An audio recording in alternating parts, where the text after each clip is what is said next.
реализация первого этапа строительства подстанции. Первый этап нам позволяет увеличить трансформаторную мощность объекта в 2 раза уже на данном этапе. Это включает 2 по 10 стояло. 2 по 10 стояло, сейчас будет 2 по 40. Первый уже установили это в рамках первого этапа. Второй у нас будет устанавливаться вот в последней поездке, значит, представителей Министерства экономического развития мы согласовали приобретение второго трансформатора. И до конца года будем заключать договор на поставку его.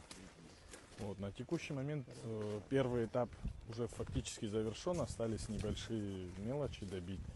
Согласовано с Министерством экономики все Российской Федерации. Вот. На текущий момент установлена полностью линейная защита оборудования. Осталось для второго этапа только вторую ячейку шин установить и второй трансформатор. Фактически у нас... Земляные работы уже проведены здесь. Вот фундаменты под оборудование уже установлены. Готово, да? Да, она уже готова. есть Только просто- осталось фундамент трансформатора и трансформатор установить. На данном участке почему вообще возникла необходимость увеличения мощности подстанции? Потому что физически невозможно было выдать разрешение даже на тех условиях.